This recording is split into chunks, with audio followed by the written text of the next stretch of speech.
রহমতুল্লাহি ওয়া বারাকাতু। তোমরা যারা এইচএসসি লেভেলে পড়াশোনা করছো, আজকের এই ভিডিওটি তোমাদের জন্য অনেক বেশি ইম্পর্টেন্ট, কারণ আমরা 2018 সালে আসা ভূগোল প্রথম পত্র থেকে কিছু এমসিকিউ সমাধান করব, যেটা কিনা 2018 সালে সকল বোর্ডে একই প্রশ্ন হয়েছিল এমসিকিউর ক্ষেত্রে। সো এই জন্য আমরা যদি একটা বোর্ড করাই তাহলে সব বোর্ডেই কি হবে, সমানভাবে তোমরা বুঝতে পারবে।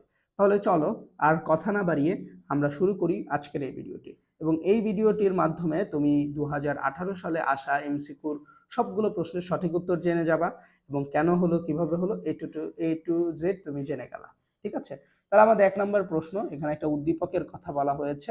সো উদ্দীপকের মধ্যে আমরা দেখতে পাচ্ছি কিছু উদ্দীপক। ক অঞ্চলে বৃষ্টিপাতের প্রধান কারণ কি?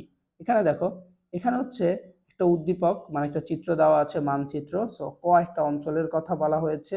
সো এই ক অঞ্চলের মধ্যে বৃষ্টিপাত এর প্রধান কারণ কি, এটা একটু কমেন্টে বলবে তোমরা। এখানে আমরা অপশন দেখতে পাচ্ছি, তাপমাত্রা কমে যায়, উচ্চচাপের সৃষ্টি হয়, তারপর হচ্ছে বায়ুর গতিপথে বাধার সৃষ্টি হয়, নাকি দক্ষিণ পশ্চিম থেকে আগত জলীয় বাষ্পের কারণে। এটা আসলে কি হবে তোমরা একটু কমেন্টে জানিয়ে দিবা। তারপরও আমি বলে দিচ্ছি, এটা হচ্ছে তোমার বায়ু গতিপথে পর্বতের বাধার কারণে এখানে তোমার হচ্ছে একটা সমস্যার সৃষ্টি হয়। দেন দক্ষিণ পশ্চিম থেকে আগত জলীয় বাষ্প ওর কারণে হচ্ছে এখানে প্রবলেম হয়। সো এখানে এম নাম্বারটা হচ্ছে উত্তর হবে। তাহলে একের কোনটা উত্তর হবে ভাইয়া? এম নাম্বারটা হচ্ছে উত্তর হবে। দেন 2 নাম্বার, চন্দ্র এবং জোয়ার ভাটার উৎপাদন করার ক্ষমতার অনুপাত কত? এখানে দেখো চন্দ্র এবং জোয়ার ভাটার কথা বলা হয়েছে। তো চন্দ্র আর জোয়ার ভাটা উৎপাদন করার ক্ষমতা কত? সো এটা তোমরা যারা জানো তা কমেন্টে বলে দিবা। আমি তো অবশ্যই জানাই দিব তোমাদের।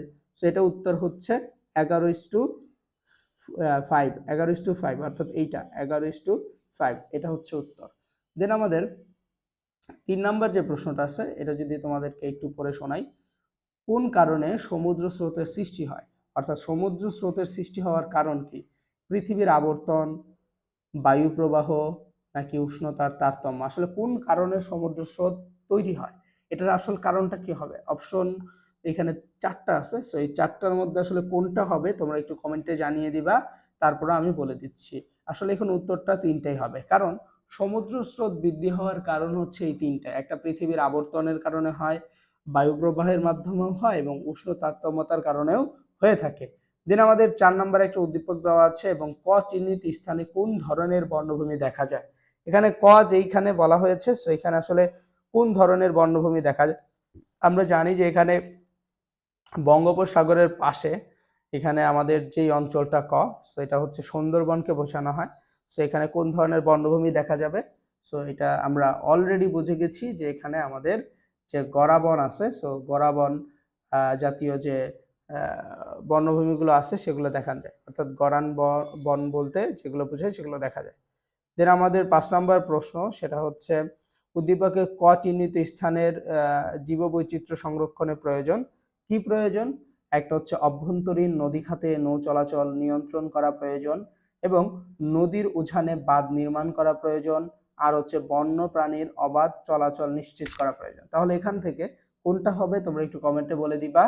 আমরা একটু তোমাদেরকে বলে দিচ্ছি যে আসলে উত্তরটা আসলে কি হবে। ওয়েট, এখানে উত্তরটা কি হবে? উত্তরটা হচ্ছে তোমার 1 এবং 3 হবে। দেন ভারতীয় মহাসাগরীয় স্রোত কোনটি? এখানে যে কয়টা স্রোত আছে, তো এখান থেকে ভারতীয় মহাসাগরীয় স্রোত আছে কোনটা? এটা হচ্ছে ভারতীয় মহাসাগরীয় স্রোত হচ্ছে তোমার আগুলহাস। কোনটা? আগুলহাস। আগুলহাস হচ্ছে ভারতীয় মহাসাগরীয় স্রোত। দেন মহাদেশগুলোর বাহিরের দিকে সমুদ্রের গভীর অংশকে কি বলে? অর্থাৎ মহাদেশগুলোর বাইরের দিকে সমুদ্রের যে গভীর অংশ থাকে, সেই গভীর অংশকে কি বলা হয়? সো এটা আমরা অনেকেই জানি, এটাকে বলা হচ্ছে মহীসোপান বলা হয়। কি বলা হয়? মহীসোপান বলা হয়। দেন নির্দিষ্ট পরিবেশে গড়ে ওঠা জীবমণ্ডলের বৃহৎ ভৌগোলিক একককে কি বলা হয়? জীবমণ্ডলের যে বৃহৎ একক আছে সেটাকে কি বলা হয়? এটা আমরা আসলে সবাই জানি, এটাকে বায়োম বলা হয়। দেন বাংলাদেশের কোন অঞ্চলে বদ্বীপ অবস্থিত? বাংলাদেশের কোন অঞ্চলে বদ্বীপ অবস্থিত?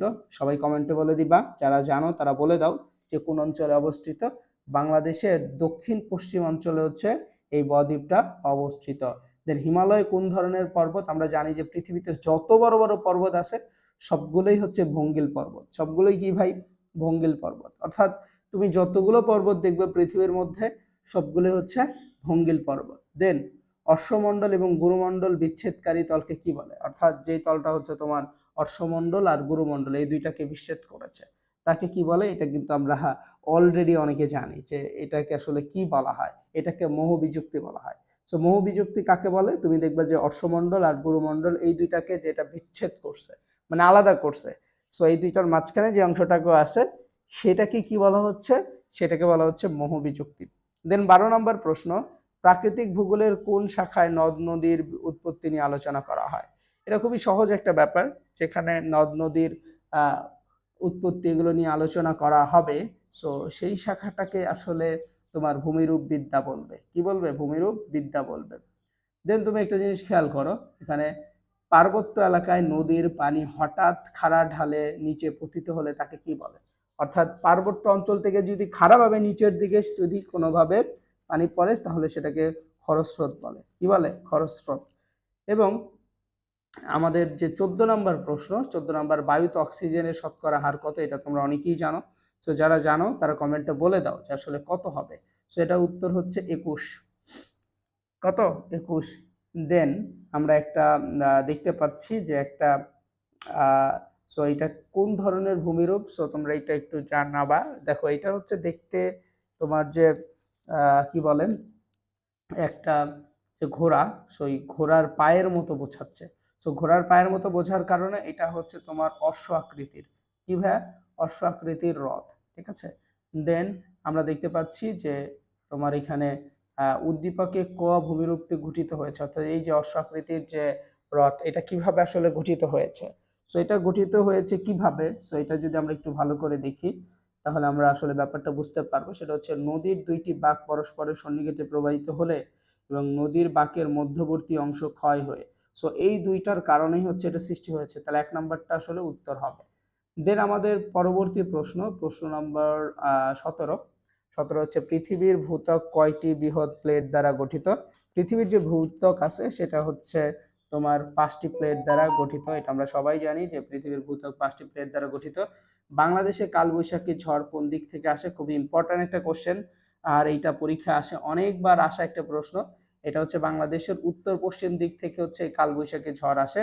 এবং কোন মহাসাগরে প্রবল বায়ু প্রবাহ গর্জনশীল 40 নামে পরিচিত? এটা আমরা সবাই জানি যে বাংলাদেশের যে তোমার কি বলে বাংলাদেশ বিলে মহাসাগরের, সেটা হচ্ছে কোন মহাসাগরের? এটা অলরেডি অনেকেই জানি, সেটা হচ্ছে উত্তর প্রশান্ত মহাসাগর। উত্তর প্রশান্ত মহাসাগরের কোন মহাসাগর? উত্তর প্রশান্ত মহাসাগর। ঠিক আছে।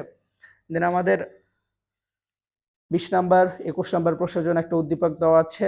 রায়াদের বাড়ি বাংলাদেশের মধ্যাঞ্চলে, যা আনুমানিক 1 লক্ষ বছর পূর্বে গঠিত হয়েছে। এখানে আনারস, কলা, কাঁঠাল ইত্যাদি উৎপন্ন হয়। রায়াদের বাড়ি কোন যুগে গঠিত হয়েছে? সো আমরা জানি যে বাংলাদেশের যে ভূপ্রাকৃতিক বৈশিষ্ট্য আছে বা ভূপ্রাকৃতিক যে বৈশিষ্ট্য এটাকে হচ্ছে 3 ভাগে ভাগ করা যায়।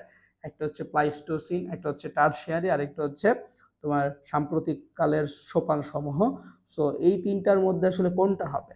তো যেহেতু 1 লক্ষর কথা বলছে, সো এটা প্লাইস্টোসিন যুগের হবে। ঠিক আছে। দেন আমাদের 21 নম্বর প্রশ্ন, উদ্দীপকে ইঙ্গিতকৃত অঞ্চলের মূল বৈশিষ্ট্য কি? সেটা হচ্ছে প্লাবন ভূমি, মৃত্তিকা লালচে বর্ণের, গজারি বন দ্বারা আবৃত।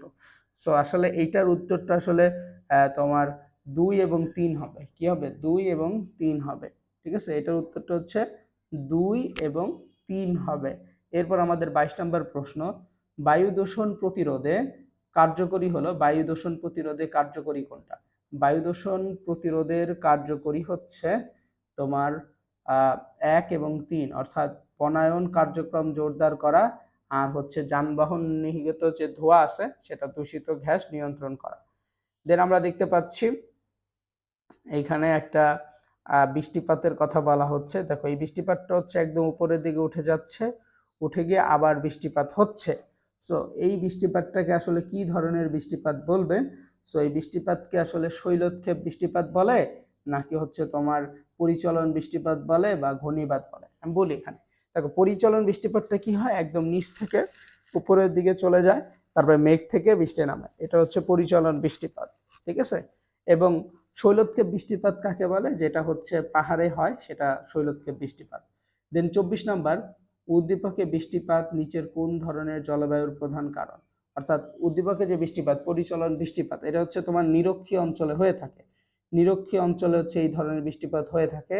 এবং পৃথিবী পৃষ্ঠে সমুদ্রভাগের ক্ষেত্রফল কত মিলিয়ন বর্গ কিলোমিটার? এটা হচ্ছে তোমার 361 মিলিয়ন বর্গ কিলোমিটার। সো আমাদের এই ছিল ভূগোল প্রথম পত্রে 2018 সালে আসা এমসিকিউ প্রশ্ন। সো তোমরা যারাই আছো, তোমরা যদি কোনো কিছু না বোঝো কমেন্টে বলবা, ইনশাল্লাহ ওইটার উপর আমরা ভিডিও দেওয়ার চেষ্টা করব, সমস্যাটা সমাধান করে দিব। এবং ইনশাল্লাহ তোমরা পরবর্তীতে কোন বোর্ডের এই ধরনের ভিডিও চাচ্ছ কমেন্টে বলবা, যাতে করে আমরা পরবর্তীতে ভিডিওগুলো দিতে পারি। সো ভালো থাকো, সুস্থ থাকো, দেখা হবে পরবর্তী ভিডিওতে। আসসালামু আলাইকুম।